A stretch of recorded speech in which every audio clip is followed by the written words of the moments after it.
दुकानदारों को name plate लगाने के लिए रोक माननीय सुप्रीम कोर्ट। मिर्जापुर। तेजतर्रार वामपंथी नेता कामरेड दिनेश कुमार यादव ने योगी सरकार पर जमकर हमला बोला। उन्होंने कहा कि बिना किसी का राय लिए राज्य में अचानक ऐसा फरमान लागू करना देश के दुकानदारों में आपसी भाईचारे के बीच नफरत फैलाने की राजनीति लग रही है, जो बिल्कुल गलत है। ऐसे आदेश पर माननीय सुप्रीम कोर्ट ने रोक कहा है कि दुकानदारों को पहचान बताने की जरूरत नहीं है और कांवड़ रूट में दुकानदारों को नेम प्लेट लगाने पर अंतरिम रोक लगा दी है। आइए सुनते हैं कामरेड दिनेश कुमार यादव ने आगे क्या कहा। मैं दिनेश यादव, जिला सचिव भारतीय कम्युनिस्ट पार्टी।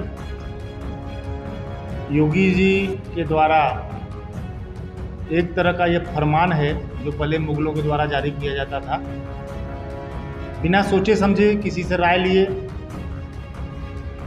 अपने मन से सुबह उठे और फरमान जारी।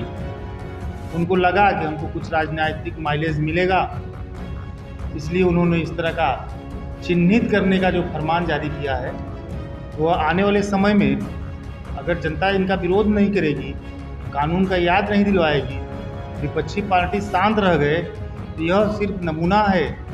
मुसलमानों को नहीं चिन्हित कर रहे हैं, मुसलमानों से उनका रोजगार छीन रहे हैं, और यही हाल अभी जातियों को भी चिन्हित करने का कर देंगे अगर ऐसा ही रहा। अब फिर वहीं पर लाकर खड़ा कर देंगे कि तुम जिस जाति को हो, जो उनकी मानसिकता है मनुस्मृति लागू करने की, और फिर कहेंगे जिस जाति को वही काम करो। तो हम जो है इनके इस आदेश का विरोध तो करते ही हैं, ये निंदनीय आदेश है, और उम्मीद है कि माननीय सुप्रीम कोर्ट, हमको जैसे अभी समाचार आया है कि वो कानून को उस आदेश को स्थगित कर दिया गया है माननीय सुप्रीम कोर्ट के द्वारा।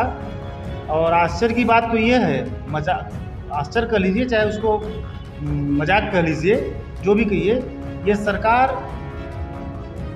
कैबिनेट तक नहीं दाखिल करी उस आदेश कि हम जिस आदेश को दिए हैं उसको सुरक्षित रखने के लिए, उसको बचाने के लिए हम कम से कम माननीय न्यायालय के यहाँ कैबिनेट लगा दें ताकि सरकार की भी बात सुनी जाए।